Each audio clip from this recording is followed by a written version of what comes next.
Good morning, good evening, followers of ALBC 99.9 FM and LNTV Liberia Live.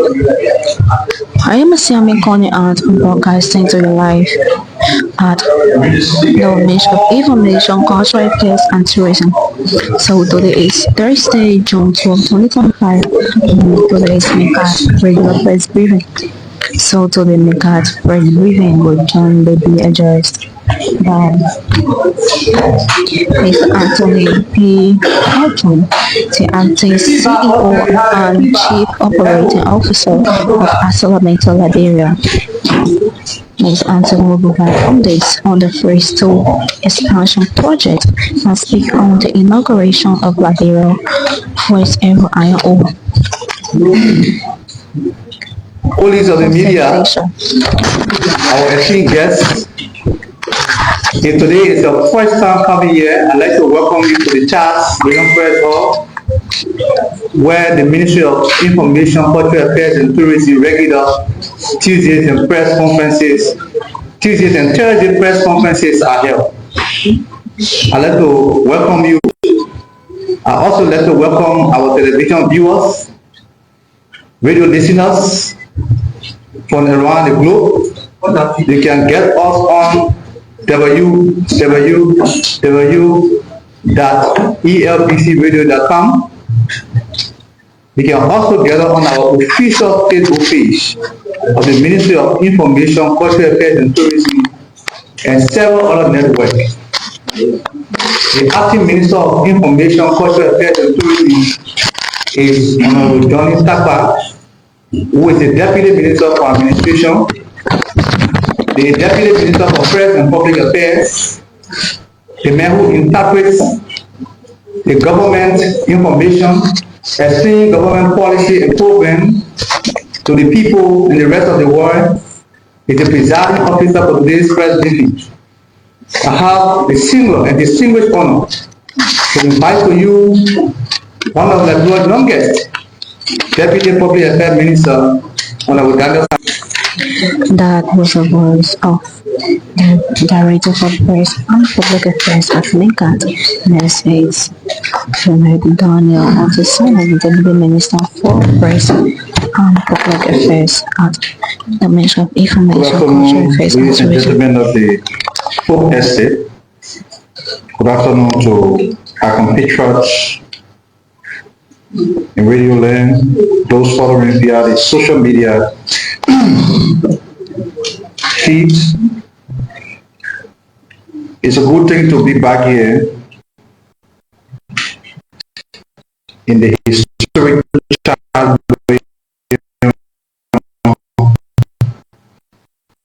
conference room here in Florence, Chief Communication Entity. On June 5th, His Excellency President Joseph Mbaka was in Lima County, and one of the big companies we have in the country, AML, inaugurated what they call the concentrate. Now, following that event, it is important for us to break down the details of everything that our concentrator brings to the country. Part of the job we do is not just to communicate for the government, but to ensure that we bring stakeholders from across sector, from the public sector, the private sector, to this platform to speak to these issues. Once the interest and the benefit of the country is at stake. So today you see the press conference took a different twist. We have people from the private sector. They come from Arcelor Mittal Liberia. When you have corporate or private people in your midst, you can talk to about politics. You allow them to speak. When they leave the hall, then we'll do our normal thing, right? So today we have a full house, high power delegation from Arcelor Mittal Liberia. They come to talk about what did you face in the country. And as head of that delegation is Mr. Anthony P. Cochin. He's the Chief Operating Officer of Arcelor Mittal Liberia. He will be the main speaker. Of course, he's accompanied by Mr. Jala Seman, Mr. Liberian, the General Manager of Mines, Ms. Rebecca Kwabo, she's the head of Human Resources and Development, Arcelor Mittal Liberia. Mr. Marcus Ware, a very familiar name, is head of Sustainability and External Relations. And Mr. Winston Dayu, for some of you who are media practitioners, Winston Dayu is one of you. He used to work with True FM, RCR, and then he just went missing. He was gone missing. Now he's in the private sector. He's the communication manager for Arcelor Mittal Liberia. So let me just give you a brief profile of who the main speaker is, Mr. Anthony Cochin. As Chief Operating Officer of Arcelor Mittal Liberia, Mr. Cochin is responsible for overseeing the company's day-to-day operational functions, ensuring efficient and safe extraction, processing, and delivery of raw materials. He is a key executive and plays a central role in executing corporate strategy and driving operational excellence across all of AML mining sites. Mr. Cochin has over 26 years of operational and senior management expertise, predominantly working across Africa. His profile is very rich, but when you have such an important guest, it's not good to talk too much. So, without much, what I have to say on behalf of the government, I'll reserve it. Mr. Cochin will speak on behalf of the Arcelor Mittal delegation. We have a presentation to make. Okay, so he will speak, and then he will entertain questions from the full estate. I hope you are ready. And then after the presentation, to respond to your question, they will excuse us, and then we'll do our regular conversation on behalf of the government. So let me now stand on existing protocol to invite Mr. Cochin to the microphone. That was the voice. So first of all, good afternoon, and it is a pleasure and to welcome you here, and we are honoured and to be in the presence of, first of all, the Acting Minister, Mr. Tokpa, and also the Deputy Minister, Mr. Sandhu. Government officials, ladies and gentlemen, and members of the press.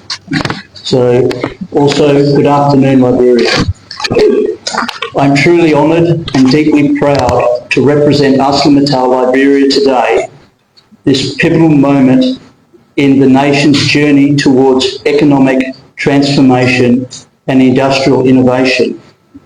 Just 1 week ago, we stood shoulder to shoulder with the government and the people of Liberia to commission the country's first ever iron ore concentrator, a historic milestone that marks not just the evolution of our operations, but the beginning of a new era in Liberia.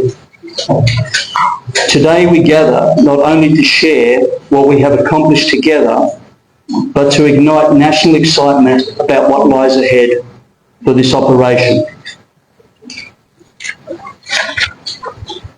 Having said that, I would also like to acknowledge and thank our award-winning Liberian team who accompany me here today. We truly have some exceptional talent within the company, and they are joined with me here this afternoon. So thank you, Jella, Rebecca, Marcus and Winston, for also being here and being part of this very, very important event to explain what has just recently occurred. So having said that, This is an opportunity to address the Liberian nation and to give an update of what has just recently happened. So we are happy to be here today, just within a few days of the inauguration of Liberia's first ever iron ore concentrator by His Excellency, the President, Mr. Joseph Boakai, and our Group Chairman, Mr. Mittal. This is a landmark and historic achievement, not only for Arcelor Mittal, but for Liberia's economic future. This moment represents the evolving and resilient partnership between Arcelor Mittal and the government and the people of Liberia, which has been built over 2 decades of shared growth. This is a game changer for the Liberian mining sector. This new concentrator is a flagship component of AML's new investment of $1.8 billion in the Phase 2 expansion, a bold step in transforming raw extraction into industrial beneficiation. With this new investment, Arcelor Mittal's total investment in Liberia will be $3.5 billion, which is one of the largest investments in the iron ore mining sector to date in West Africa. This facility enables Arcelor Mittal Liberia to convert medium-grade ore into high-grade iron on Liberian soil, significantly increasing the value of the country's natural resources. This marks completion of one of the largest industrial complexes ever built in Liberia, paving the way for value-added processing in Liberia, the very essence of industrialisation, ensuring Liberia's position as a regional mining leader. The key technical features of this totally integrated system include a processing facility of 15 million metric tonnes per annum, thereby increasing the output of the current 5 million tonnes to a total annual production of 20 million tonnes. This is equipped with state-of-the-art crushing and grinding circuits, magnetic separation systems for efficiency, advanced environmental controls and tailings management systems.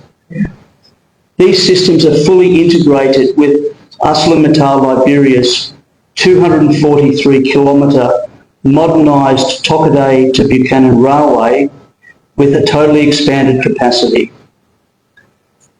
Upgraded Port of Buchanan infrastructure with large material handling facilities to support global export of value-added ore. On top of this is underpinned by our technical skills development. These programs are facilitated at Arcelor Mittal's Liberian Trading Academies, which offer 2- and 3-year tuition-free, internationally standard technical training in the areas of electrical, mechanical fitters, boilermakers, welders, fitters and turners, instrumentation, just to name a few of the technical programs. The institutions have currently trained 163 artisans, which have all been fully employed recently into the operations. A further 138 are currently enrolled and on their journey towards obtaining the graduations in these technical skilled areas. Additional to that, we have 122 graduates of the processing facility, which was a 2-year program, all of which have been recently employed, and a further 90 are currently going through their training programs. Additional to this, the Technical Centre in Buchanan is currently being expanded to further underpin the technical skills development. Arcelor Mittal Liberia is deeply committed to empowering Liberians through comprehensive training and development initiatives, ensuring a sustainable and skilled workforce for the future. The transformational impact on Liberia which the economy has received, is a major boost to export and the nation's gross domestic product. Fiscal gains for government include the national revenue from Arcelor Mittal Liberia's operations projected to rise from circa $35 million to over $125 million annually, enabling further budget support for the government towards health, education, infrastructure and more. This project and this journey also has built jobs.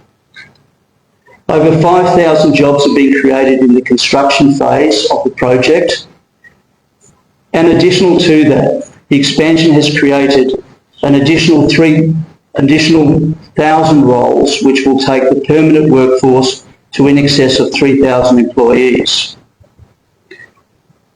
We see boost to the local economy, significant expanded procurement from Liberian-owned businesses, opportunity for development of local manufacturing businesses for meeting requirements of this large industrial enterprise. Direct community investments include the annual Community Social Development Fund, which will increase to $4 million annually when the third amendment is concluded. Also funding public services, youth programs and infrastructure in the Grand Bassa, Bong and Nimba counties.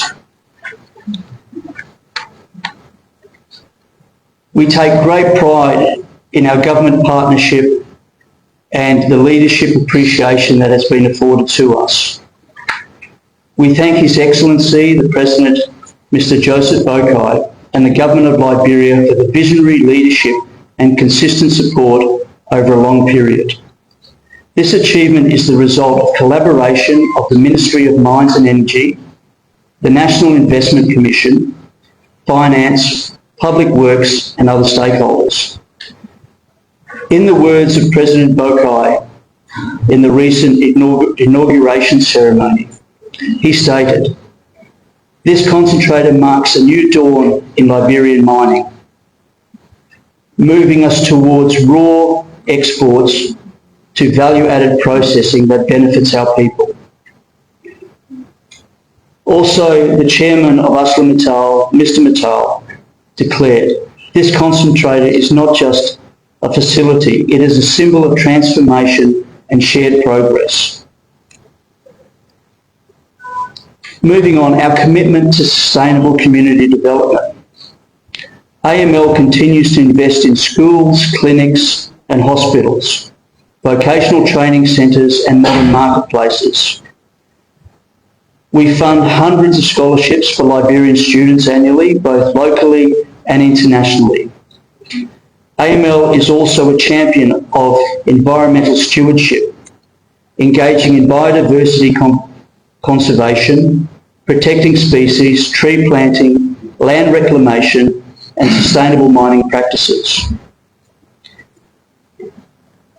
The long-term vision. We have demonstrated we are here for the long haul and laying foundations for decades to come.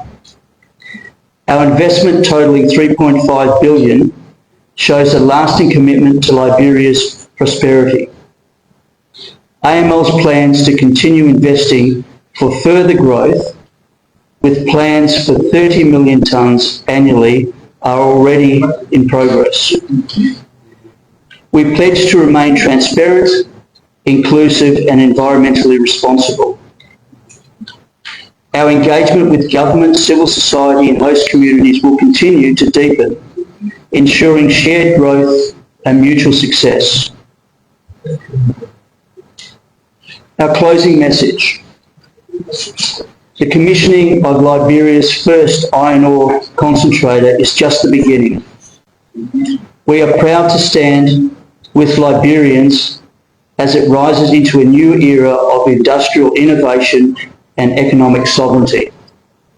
Arcelor Mittal remains committed to a brighter, more resilient future for all Liberians. I thank you.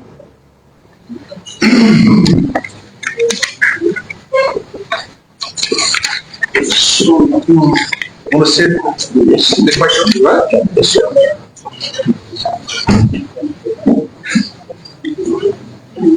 Thank you. Very brief presentation. So we come on. Let's get the question from the journalist, and then we'll take notes and then respond. Thank you.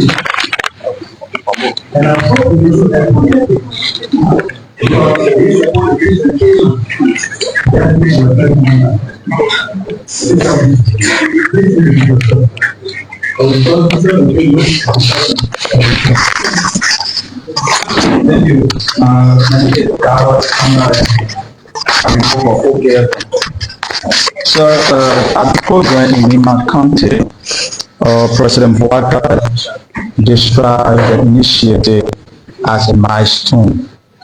And I want to know what role has the government played in those projects, and how could you describe the partnership with the government as a? Well, thank you. My name is Will Wilfer Dosi. I report for the Kuo Media Network. I report for the Kuo Media Network. Two questions. Arcelor Mittal extract raw materials from Liberia, and Liberians want to know if the $1.4 billion project that been built, will Arcelor Mittal this time produce raw materials here in Liberia? And the last question, what's the agreement between Arcelor Mittal, the government, as it relates to Liberians occupy key positions within the institution? Thank you. Thank you. Good afternoon. My name is Arcelor Phillips. I work for the New Liberia newspaper.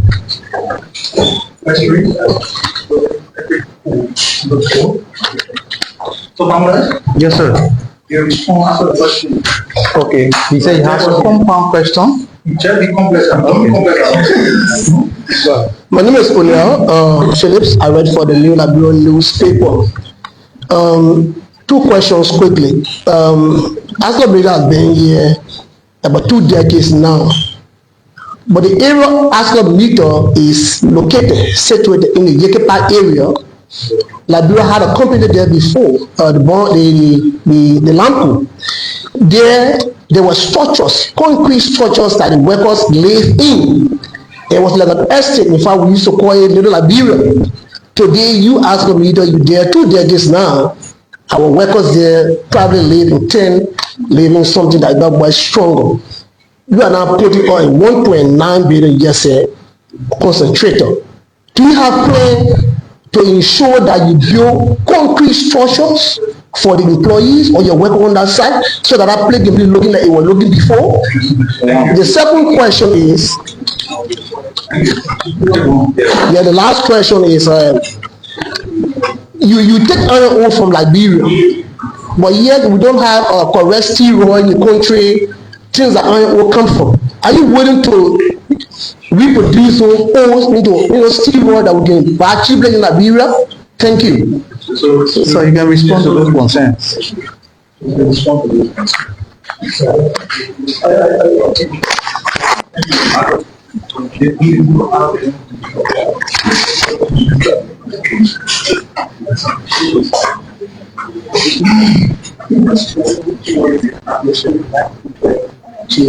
The government and production of finished products, what money in the place for this, and then housing and the care. So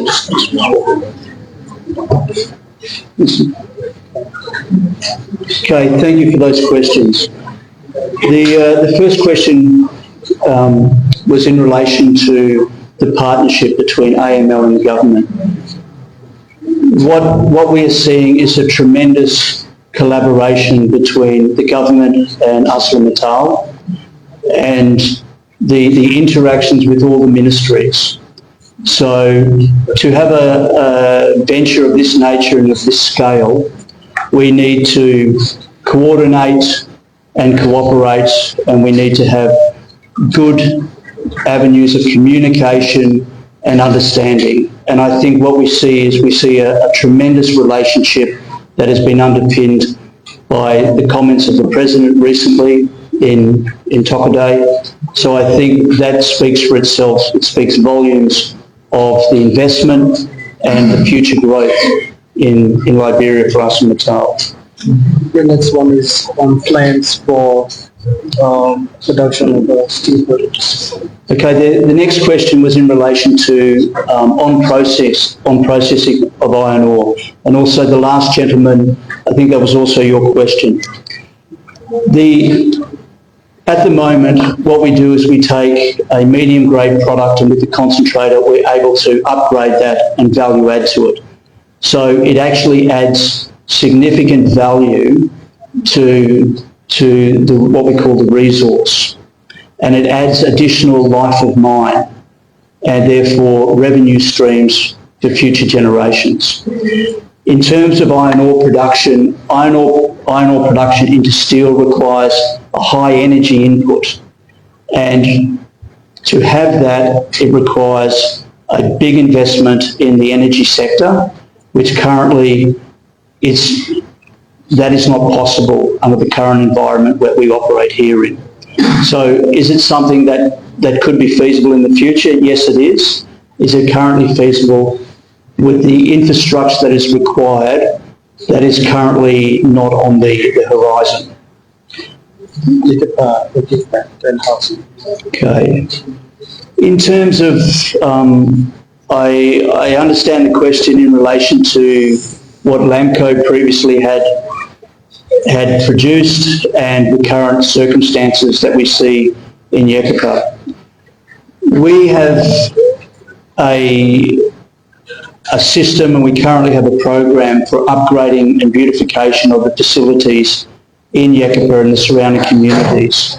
So that includes everything from hospitals, schools, to sporting and recreation facilities and housing.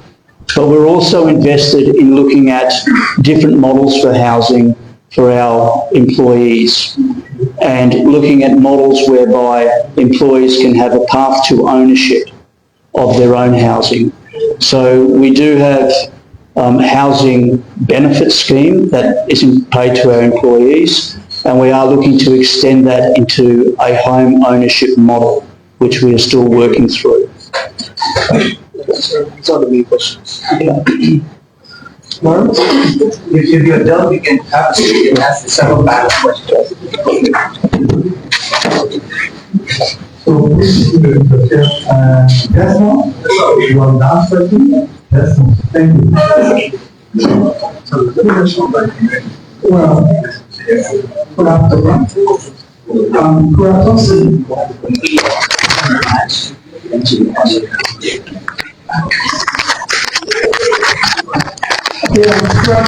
And I report for the Today Independent New Dawn newspaper. I have just a question for you, Mr. Cocaine. Liberia's railway and port infrastructure are very important to economic growth. Can you tell us how AML's modernization of these assets under phase 2 support national development? Thank you. Next question. Stephen Ramos, and I report for the Liberia News Agency. I got two questions.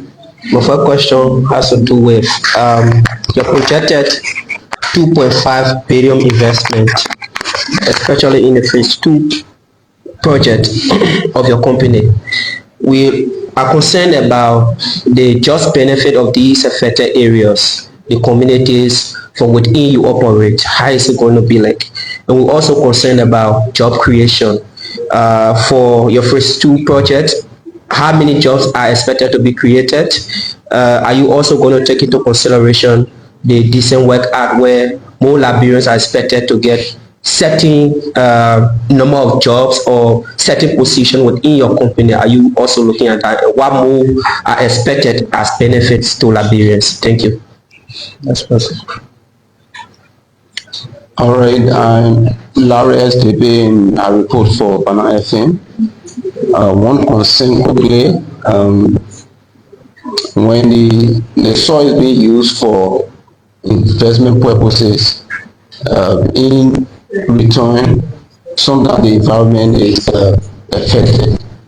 In most instances, it can be negative. So I want to know measures you have to make sure that these things they don't affect the people, and be that what is your relationship with the environmental protection agency of Liberia. Thank you. So my name is Joseph Salif. Okay, so my name is Joseph Salif and I report for ABC Radio. My first question, I want to know what's the current status. Does Arcelor Mittal still have exclusive right to the rail? Because the President of the Republic of Liberia set up an inter-ministerial committee to investigate that. Talking about multi-users, I want to know what's the current status of, does Arcelor Mittal still have exclusive right to the rail? And lastly, one of the senator of Nema County, he alleged that Arcelor Mittal Liberia still owes scholarship students arrears. I want to know, does Arcelor Mittal still have outstanding arrears for scholarship students? Thank you. So you can respond. There were prior questions that she wanted to address. Yes, you can come. So, HR.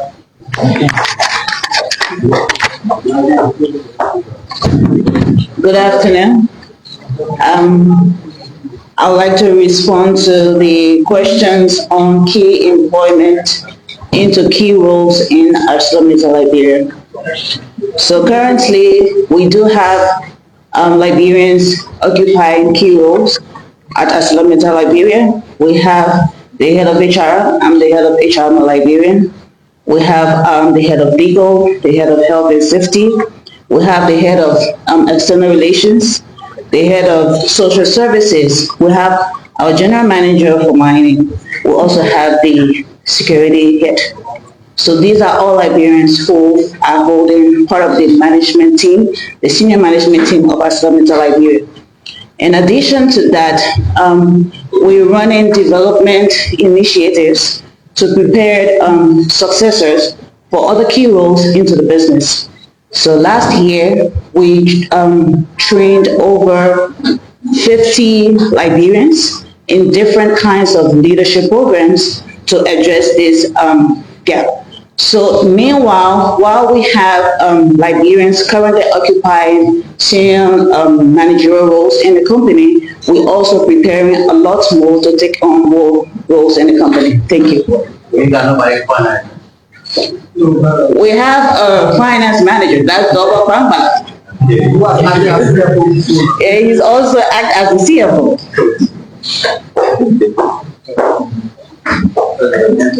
Let me take you to John. So, in my role as head of sustainability, I manage all our community and sustainable development work and so forth. I think one of the things I'm proud of, and one of the reasons why I even joined Arcelor Mittal, was the direct approach that the government then took to ensure that there were targeted investment in communities. As you're all aware, a part of our agreement with the government, we pay $3 million annually for direct investment in the street counters where we operate. To date, we pay over $56 million, and that money is paid directly to the government for those communities. Over and above of that, we spend nearly two times that amount for other initiatives. Some of you don't know, but roads are things that can help community to thrive. So one of the first things we did was to put significant amount of resources into constructing, partnering with the government to construct one of the major access routes in Nimba County, which is the Ganta to Yekepa Road. I'm sure some of you have used the road before. And we also invest in various community roads. There's a main road that comes from Nimba and goes all the way to Grand Baza via the railroad that has also been upgraded. And regularly, sometimes people say we are the public works ministry in Grand Bass because we maintain most of the roads. But importantly, in the past, there were some complaints from communities about having access to the money. So the government decided to say, well, Arcelor Mittal, you should retain a portion of that money and let the communities, we call them affected communities, pay directly, decide the progress, and then you pay that. So that's what we are doing. But we don't look at legal commitments only when it comes to community benefits. Community benefits are in three forms. Number one, the progress that you do in partnership, and then you help the community to build their own capacity, which is targeted employment. I think Rebecca mentioned that. So now, in the past, you hear people say, oh, you know, the jobs, we don't get the jobs and so forth. We ensure that every contractor or vendor that has a contract which involves employing people, it is written in their contract that they must, first of all, employ locals. And there are penalties for that if you don't employ locals and so forth. So I'm happy to report that Rebecca may check my numbers that when it comes to employment, especially in the three counties where we operate, majority of the people who are there working, especially the contract jobs and so forth, are from those three areas. And she can produce the numbers to you. But don't take our word for it. But one of the things we do, Arcelor Mittal, is very important. We always write our own self-assessment of our compliance with MBA. Something you say, oh, the company is not living up to MBA commitment. We're the only company in Liberia that writes an assessment report and give it to the government and say, come check and verify. And Winston can provide copies of that MBA compliance report to the ministry for onward distribution. This is transparency. It is commitment to be fair and transparent to Liberia. Thank you.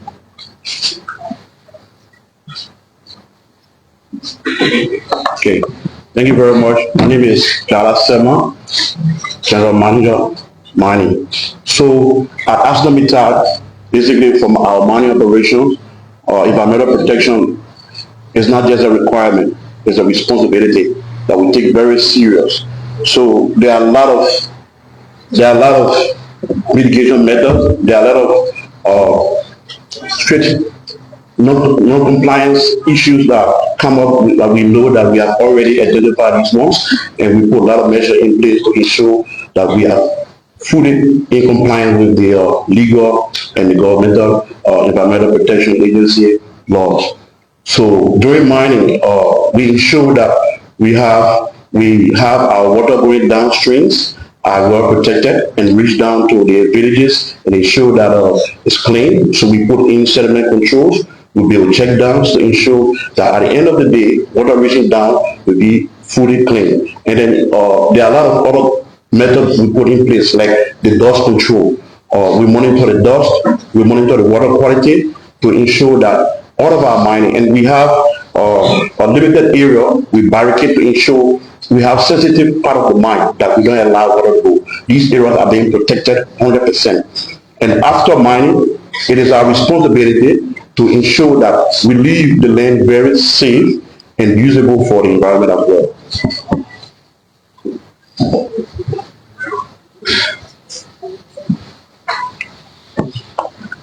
The gentleman who posited the question regarding the railroad and the future capacity and what has Arcelor Mittal done as part of phase 2. So essentially, $800 million has been invested in the rehabilitation of the rail corridor. This includes total sleeper replacement over the 243 kilometres, new sidings, work on new yards, additional capacity for around 600 new wagons, 20 new locomotives, signalling and rail systems and technology as part of the engineering requirement to run a rail and port network of this scale. This also is looking towards the 30 million tonne capacity that we need to in the near future. I'll hand over to Marcus in relation to the question for the MDA and the capacity for other users on the rail. Thank you, Anthony. So, as you know, we've been in discussion with the government regarding the amendment of the Mineral Development Agreement. I think the negotiations, some of you have really followed some of them. They've been very tough, and we welcome the government's very strong scrutiny of the work that we've done so far. And we're happy to say that the negotiations are on course, and very soon, I'm sure the government will notify you about the progress that has been made. All the assets that we use as part of our Mineral Development Agreement belong to the government. So there's no question about who has access. Access to the railroad is determined by the government as per the Mineral Development Agreement. So Arcelor Mittal has always expressed our willingness to work with the government to allow a multi-user arrangement. And we are committed to that always. There was a question about scholarship arrears. I should inform you that a couple of years back, the National Bureau of Concession did an assessment of our MDA compliance. And that happened before we did our own self-assessment. And we had the same scores, almost. So it gave us an idea that at least we're on the right path. There was this issue about whether we have paid the full amount for the Advanced Study Scholarship, which is the master's degree program and so forth, one of you. So after they went through the audit, they made some recommendations, and I can tell you we are up to date. So we don't owe any scholarship arrears. There was a question about, pardon me, we left one thing out. There's one more on relationship with the government, right? Until you address that. Okay, so no scholarship arrears we owe, and of course, we are hoping to having stakeholders come and verify what we say. Everything we say is backed up by facts and information that is verifiable. Thank you. The last three, the last part. One question. One question. Okay, so when it is this one, I can talk about the was a message and appreciation for investing for the level of operations in the Maxim Library. The purpose for having a good investment in West Africa, especially on the Library, is to maximize profit. Is Arcelor Mittal actually getting just again to Liberia? If yes, is there any thoughts that you are wanting to about to work in the government so that we can do that and possibly work in the good afternoon, I'm sure we can work for Porsche in Liberia. The financial director of the National Public Authority alleged that Arcelor Mittal is not his relative to the port of Ghana. Is Arcelor Mittal is relative to the port of Ghana as been alleged by the NGO. Good afternoon. My name is Christopher Weir and I do work for Plan. Can you explain the general thing within the global Arcelor Mittal group and what's about the really dedicated concentrated in Liberia and how to transform Liberia position globally? Good afternoon. My name is Christopher Weir and I work for all my parents. The union concentrated on $1.4 billion that would be directed at this company, how the residents in operating companies tends to benefit prior to that.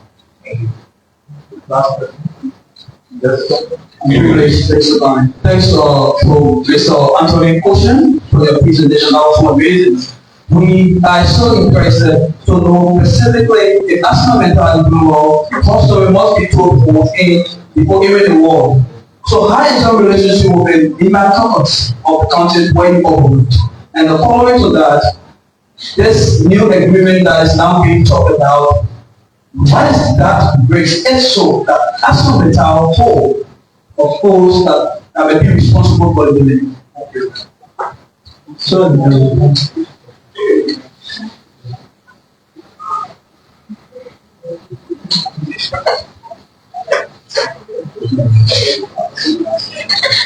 okay, thank you for those very good questions. The first one was in relation to the profitability and of the operation. This has been a substantive, huge investment in this phase 2, and the investment is recouped over time.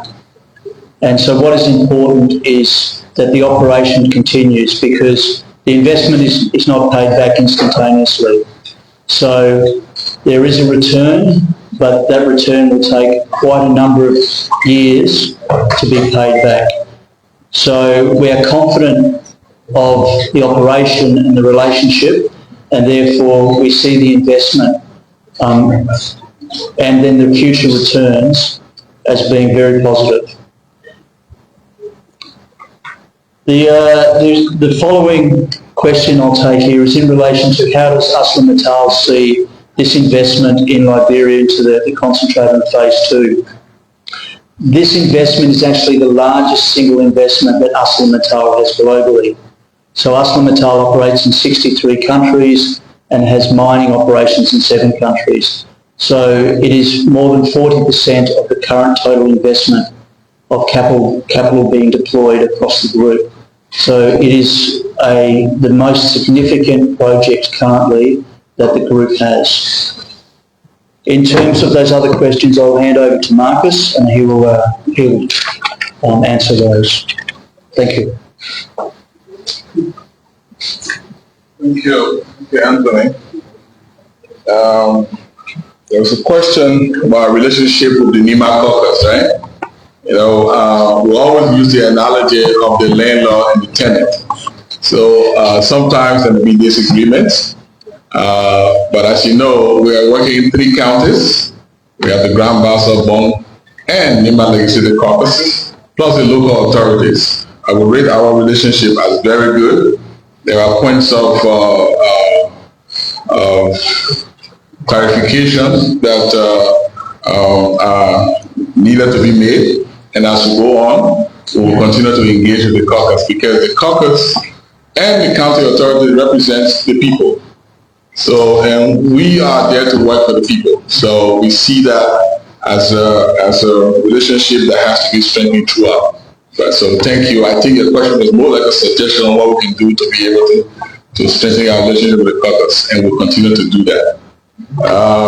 There's a second question about how the local communities benefit from the concentrator. Yeah, the view is that, oh, you build a concentrator, what about the people? The 5,000 construction jobs that we announced, some of them are coming from the communities. If you don't believe me, in the morning go to Sanikole, for example, or go to Buchanan and see how many buses are leaving from there to go to the mines to work or go to the port to work. And as you know, I think His Excellency mentioned, and it was in Yekepa, in Toga there, that each job should multiply that by a factor of 7 because of the dependency and stand to be corrected. So the community is already benefiting through our community development scholarship. So our engagement with the community benefits it's not now. It's been going on, and it will expand. Hopefully, there have been calls from our community stakeholders about things that they would like to see happening. They've made those representations to Arcelor Mittal and to the government, because the people themselves know what they want and what is important for them. And we're open to dialoguing with all our communities to ensure that the community reap the highest benefits in terms of what they want to do. There was a question, there was a last one that I missed in terms of what other things we want from the government, right? Oh yeah, that's okay, yes. So, one of the things I know, one of the things Arcelor Mittal does not do is to support or to help somebody and come and announce it. We don't. The National Port Authority and Arcelor Mittal have good relations. All payments that are due the National Port Authority and all courtesies are up to date. In fact, we go over and above our responsibility to support the National Port Authority to do some of this work. For example, port dredging. It is the NPA's responsibility, but we paid just recently hundreds of thousands of dollars to dredge the Port of Buchanan, based upon a request from the National Port Authority, and many other things that we do. So we're happy to see evidence that we owe payments or royalties, and then we'll definitely look into it. We don't like to owe people. Okay. So another one? Thank you.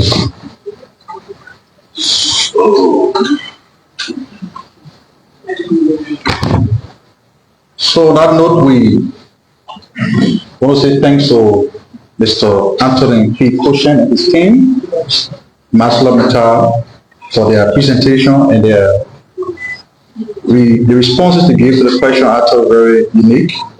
I want to say thank you. So at this point, we'll draw the first phase of the press conference to a close, and then the IT minister will accompany outside of the hall while we continue. Thank you for coming.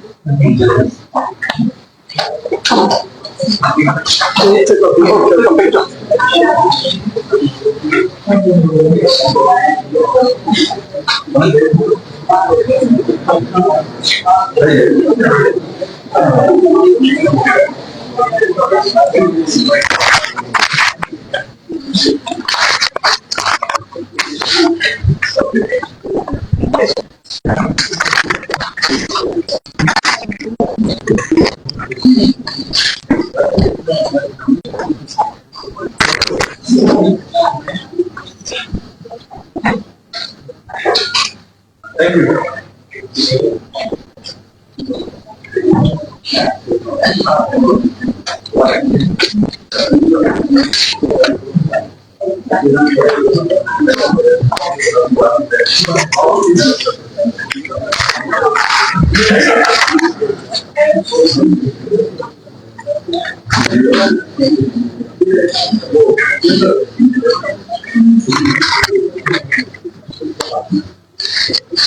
The governors and life.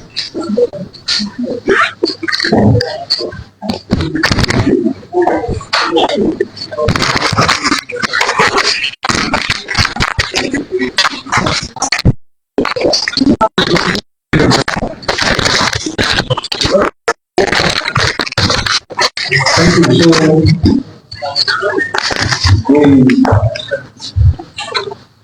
we know that just making the map, you know very well that it takes more to appeals.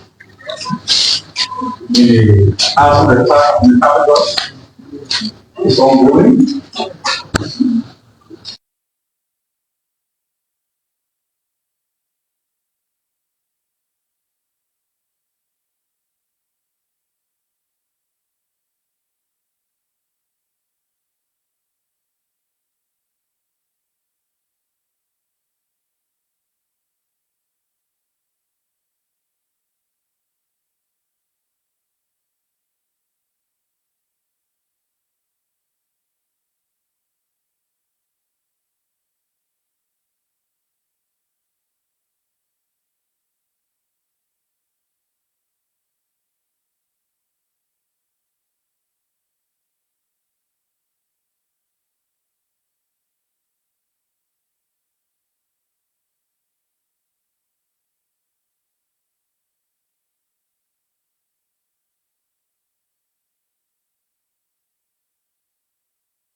country.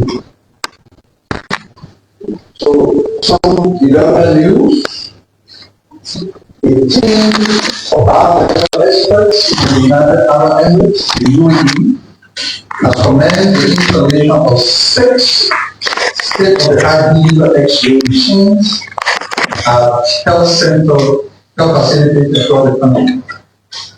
The installation aims to strengthen the country's diagnostic capacity and improve access to equal healthcare services. Installation activities are currently underway at the John F. Kennedy Memorial Hospital in Morocco and the Liberian Government Hospital in Tottenham, County. Additional health facilities benefiting from this intervention include the Emirates Hospital in Oakwood City, Labor County, the Jackson Memorial Hospital in Tabata City, Nimba County, and the F.J. Grant Memorial Hospital in Greenville, Sandal County, and the Talibana Memorial Hospital in Wonderland City, Local County. As part of their engagement, the UAE biomedical team paid a courtesy visit to help Minister Dr. Louis Margaret Toto. The Minister warmly welcomed the delegation and lauded the UAE government for its continued support to Liberia's health sector. Upon completion, I have to say, the X-ray machine reduce the need of patient referrals to Monrovia and ease the pressure on central health facilities by enabling regional hospitals to provide critical diagnostic imaging services locally.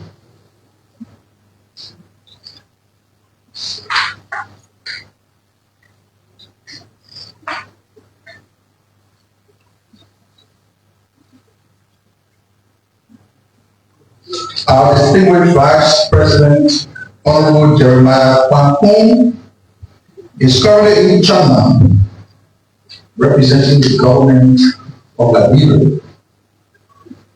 He held a bilateral meeting with His Excellency Wang Yi, member of the Political Bureau of Communist Party Central Committee and Minister of Foreign Affairs of the People's Republic of China. The meeting, which focused on advancing strategic cooperation between Liberia and China, took place on the sidelines of the 4th China-Africa Economic Trade and Export in Xinjiang City. The Chinese Foreign Minister extended warm greetings from President Xi Jinping to President Joseph Mwaka and congratulated Liberia on its election as a non-permanent member of the United Nations Security Council. He also reaffirmed willingness to enhance collaboration within multilateral framework, especially the United Nations. And so he expressed China's commitment to strengthening cooperation with Liberia across key sectors, including infrastructure development, energy, mining, trade, and investment. He also reiterated China's appreciation for Liberia's consistent support of the one-China policy and commended Liberia's stand on non-interference and the protection of national gravity. The Chinese government is steadfast partnership with Liberia, reaffirming Liberia's commitment to the one-China policy and praise China's support for Liberia in various areas of national development, including the 75 of medical and agricultural equipment alongside knowledge transfer. In response, Mr. Yi reaffirmed China's commitment to supporting Liberia's developmental goals, emphasizing mutual trust, joint industrialization, and technical cooperation.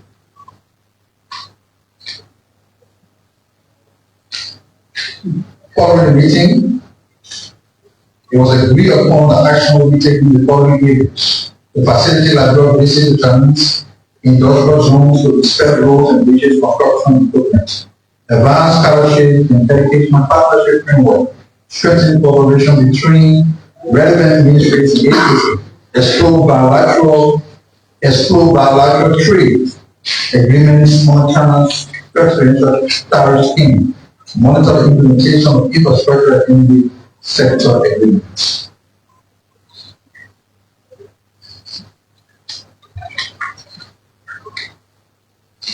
And coastal zone management. The membership was facilitated by a formal recommendation from the Ministry of Foreign Affairs under the leadership of the Dean of the President's Cabinet, Madam Sarah Beslow Yati. The move is consistent with Liberia's ongoing efforts to address environmental challenges and increase its engagement in multilateral platforms for science-based policy. As part of this new partnership, Dr. Emmanuel K. Dewey, Executive Director of the Environmental Protection Agency of Liberia, has been designated as the country's official focal person for the ROC. He is scheduled to represent Liberia at the 33rd section of the ROC Assembly in Paris, France, from June 25th to July 3rd, 2025. The ROC is the only United Nations body specialized in ocean science and services, playing a pivotal role in coordinating global efforts around marine research, oceanographic data, and coastal sustainability. Liberia's position Liberia is expected to benefit from international expertise and capacity development on climate change, marine planning, coastal erosion, mitigation issues, critical to the nation's environmental services. Established under the ESCO, the ROC fosters international cooperation in ocean science to improve management of ocean, coast, and marine resources.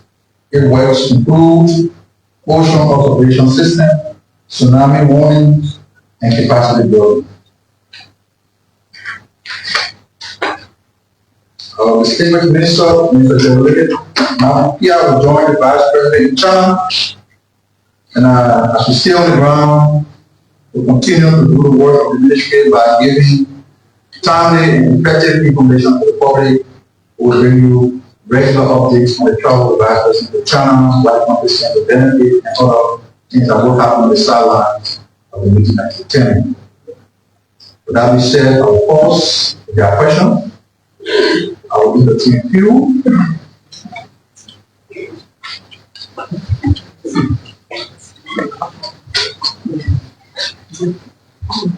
Especially if you have questions. Thank you.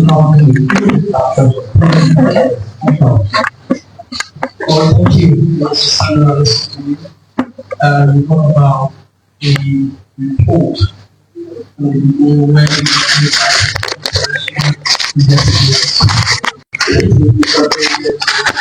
where the first investigation batch with it. So from the beginning of the investigation, these lawmakers were called for questioning. Liberians, how they want to know as it relates to the international investigators. What were they basically investigating? Were they only investigating the fire at the Capitol, or they also needed to call those who were accused from the onset to know that they are fully involved with this entire fire incident? Because when you look at the international investigator report, it also talks about also the tact, but it did not also mention names, whether people attacked, who are those that attacked the building. But from the investigative team of the country, which the Joint Security did, they also called these people. So Liberians want to know why is it that the international investigator report did not call the lawmakers for questioning, but only focuses on the Capitol building? Thank you. The next person. My name is Mopolu, and let me ask the minister. You know, Minister, part of the Vice President trade to China is actually to clarify the issue about the most talk about yellow machine.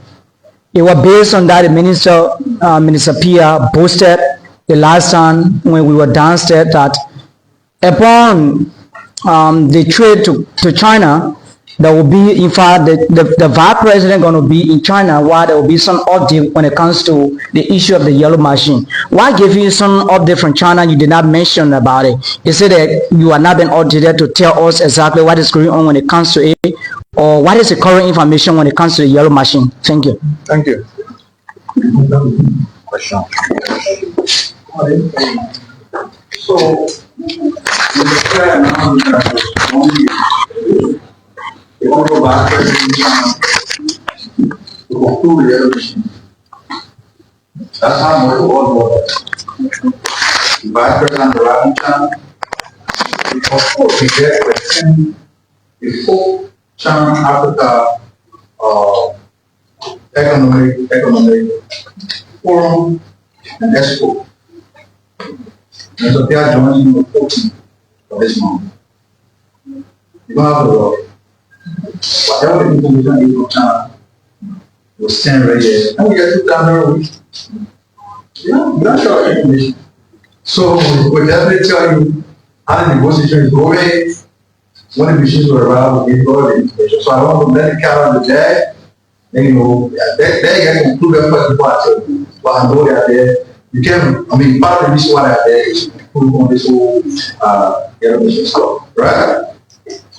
So the first colleague asked what was the focus of the international investigator. You want to know the focus of the international investigator who came here. They didn't name people. The job was not a big. So when you go on the Capitol building, even up to this time of our speed, that place is still barricaded. It's a crime scene, right? Those international experts were brought here not to identify who committed the crime. They were brought here to establish the cause of the fire. Of course, the cause of the fire of Liberia is no more in doubt. It was a result of a deliberate arson attack, right? So the local investigator and international investigator agree on one thing, that the cause of the fire was not an accident. It was not an electrical shock. It was caused as a result of a deliberate action by somebody, and it could not define as arson, right? So once it has been established that a crime was committed, or someone who said a criminal doctor will see to every hint of action there's a trace. To every hint of action there's a trace. Criminalistic is an application of science to criminal investigation. So you go over there, you take fingerprint, you take this, you take that. But the most important part of the investigation is circumstantial evidence. There's someone who came to my office. We're wearing a white shirt. They showed him my office. He went in my office. Nobody saw him come out of my office. But when he got on Broad Street, somebody saw Lusty or in white shirt.